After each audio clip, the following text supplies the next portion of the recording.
Burma's military overthrew the democratically elected civilian government via coup d'état on February 1, 2021, declaring a state of emergency and transferring all executive, legislative, and judicial authorities to the State Administration Council, an authoritarian military-run administrative organization led by Armed Forces Commander-in-Chief Min Aung Hlaing. The regime extended the state of emergency by 6 months in January and again in July. The opposition National Unity Government, some ethnic armed organizations, civil society groups, and deposed civilian leaders continued efforts to restore democracy and apply reforms to address military abuses. The Burma Police Force is primarily responsible for internal security. The Border Guard Police is administratively part of the Burma Police Force but operationally distinct.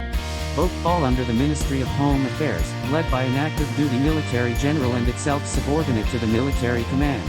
Regime armed forces, as in prior years, were engaged almost exclusively in internal activities, including violence against pro-democracy actors and ethnic armed organizations. Members of the regime's security forces continued to commit atrocities and numerous gross violations of human rights across the country. Deposed State Councillor Aung San Suu Kyi, President Win Myint, and other leading members of the deposed civilian government and National League for Democracy Party remained in detention. Armed opposition efforts, and to a lesser degree nationwide pro-democracy protests and actions by the civil disobedience movement, continued to disrupt the regime's ability to exert full administrative control over governing institutions. The regime responded with violent repressive tactics such as the continued arrest of political opponents, the reported use of extensive lethal violence against unarmed persons, torture, sexual violence, and other abuses.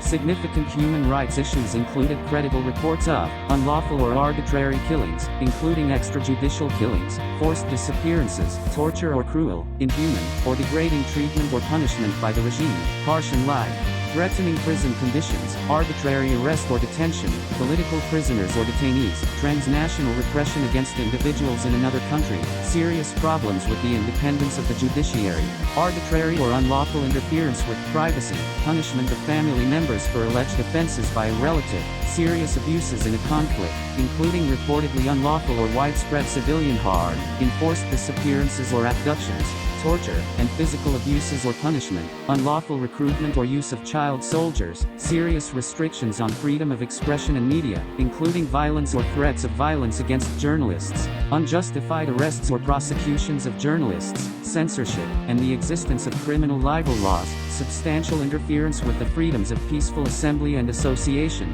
particularly severe restrictions on religious freedom, restrictions on freedom of movement, the inability of citizens to change their government peacefully through free and fair elections, serious and unreasonable restrictions on political participation, serious government corruption, gender-based violence carried out by the regime, lack of investigation of and accountability for gender-based violence, crimes involving violence or threats targeting members of national and ethnic minority groups, trafficking in persons, the existence of laws criminalizing consensual same-sex sexual conduct between adults, although those laws were rarely enforced, significant restrictions on workers' freedom of association, including violence and threats against labor activists, and some of the worst forms of child labor.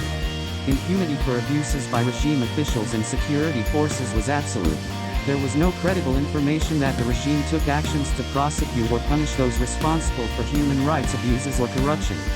Some ethnic armed organizations and People's Defense Force groups or members committed human rights abuses, including killings, disappearances, physical abuse and degrading treatment, and failure to protect local populations in conflict zones.